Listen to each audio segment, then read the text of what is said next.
Hi hello good morning എല്ലാവർക്കും നമസ്കാരം. പത്തരമാറ്റിൻ്റെ ഇന്നത്തെ വിശേഷത്തിലേക്ക് എല്ലാ കൂട്ടുകാർക്കും സ്വാഗതം.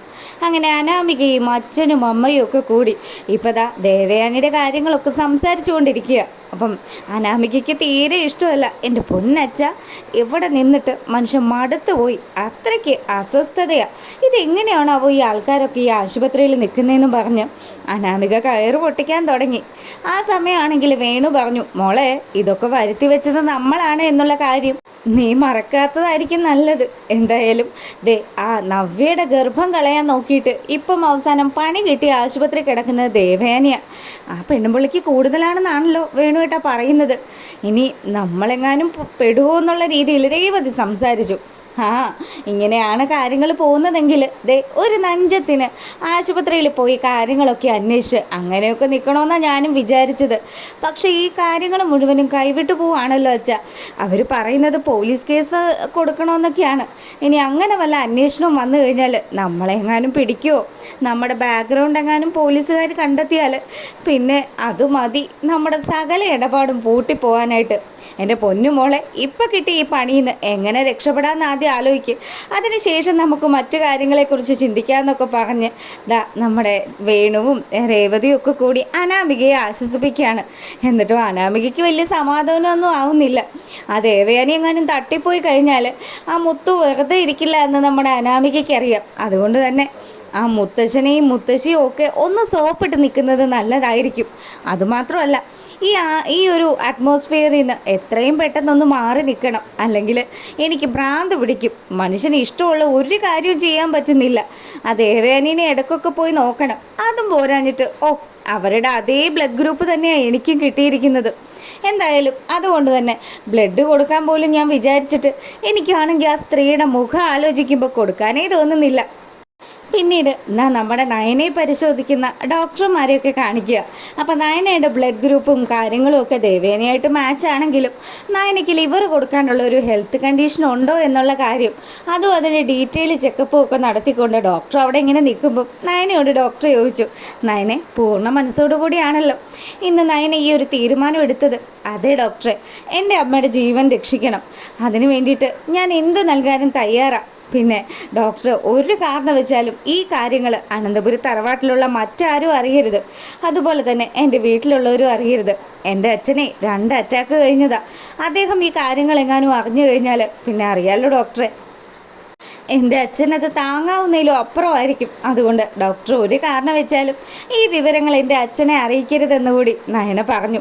അങ്ങനെ അവർ ഡോക്ടറും അതുപോലെ തന്നെ വേറൊരു ഡോക്ടറും കൂടി നമ്മുടെ നയനയുടെ ആ ഒരു ചെക്കപ്പിൻ്റെ ആ ഒരു ലിസ്റ്റും കാര്യങ്ങളും ഒക്കെ എടുത്ത് നോക്കുകയാണ്. അപ്പോൾ അത് നോക്കിയപ്പോൾ അവർക്ക് മനസ്സിലായി നയന ഹെൽത്ത് വൈസ് ഓക്കെ ആണെന്ന്. അങ്ങനെ അവരെല്ലാവരും കൂടെ ആ ഒരു തീരുമാനം എടുക്കുക. നയനയുടെ കരൾ പകുത്ത് ദേവയാനിക്ക് നൽകാമെന്നുള്ള ആ ഒരു തീരുമാനം. ഡോക്ടറാണെങ്കിലോ ഈ പുതിയതായിട്ട് വന്നിരിക്കുന്ന ഡോക്ടറിൻ്റെ അടുത്ത് പറഞ്ഞു, ഡോക്ടറെ ഈ കുട്ടിയുടെ കാര്യം വലിയ പരിങ്ങലിലാണ്.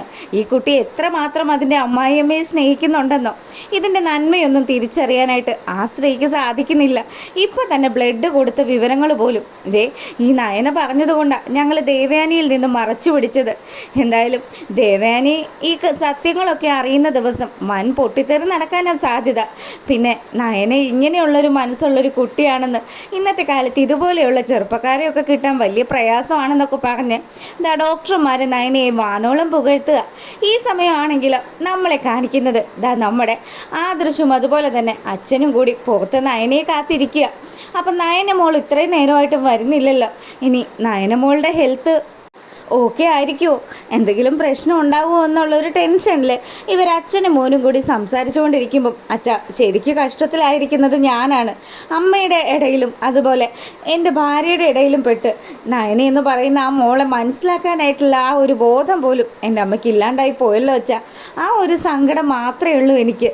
എന്നാണ് ഇനി നയനയിലെ നന്മകളൊക്കെ തിരിച്ചറിഞ്ഞ് അമ്മ അവളെ സ്നേഹിക്കുന്നതെന്ന് എനിക്ക് അറിയത്തില്ല എന്നൊക്കെ പറഞ്ഞ് ഇവൻ വളരെ സങ്കടത്തോടു കൂടി അച്ഛനോട് സംസാരിക്കുക. മോനെ എപ്പോഴും നമ്മുടെ മുത്തശ്ശൻ പറഞ്ഞു തന്ന ഒരു കാര്യം മോനെ ആലോചിക്കണം. ഒരു കാരണം വെച്ചാലും നമ്മൾ വിശ്വസിച്ച് വന്നിരിക്കുന്ന നമ്മുടെ ഭാര്യമാരെ അവരെ കരയിക്കരുത് എന്ന്. അങ്ങനെ ഇവർ സംസാരിച്ചു കൊണ്ട് നിൽക്കുമ്പോൾ നയന അങ്ങോട്ട് വന്നു.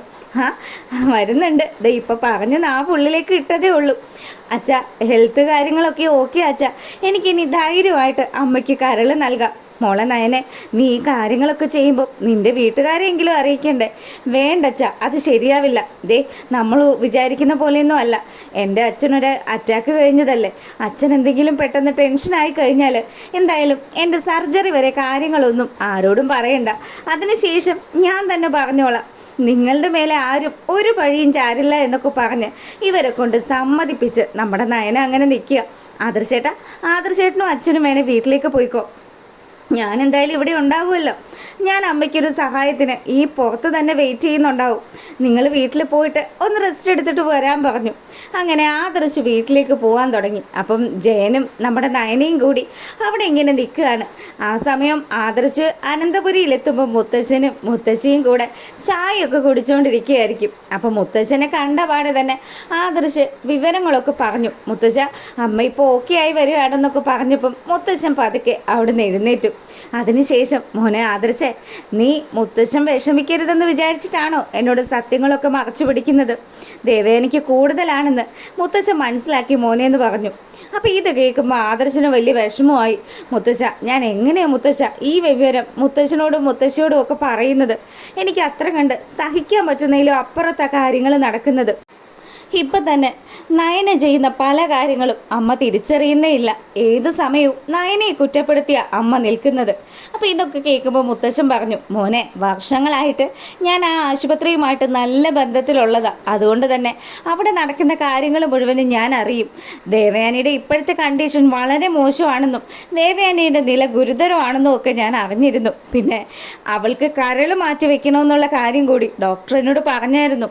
അതിന് പറ്റിയ ഡോണറെ കിട്ടിയോന്ന് ചോദിക്കുമ്പം, ആ കിട്ടി മുത്തശ്ശ, അതിന് പറ്റിയ ഒരാളെ കിട്ടിയിട്ടുണ്ട്. എന്തായാലും കാര്യങ്ങൾ നമ്മൾ ആഗ്രഹിക്കുന്ന പോലെ തന്നെ നടക്കും മുത്തശ്ശ എന്നൊക്കെ പറഞ്ഞ് മുത്തശ്ശനോടും മുത്തശ്ശിയോടും അമ്മയ്ക്ക് വേണ്ടി പ്രാർത്ഥിക്കണമെന്ന് കൂടി പറഞ്ഞിട്ടാണ് ആദർശ് അവിടുന്ന് പോകുന്നത്.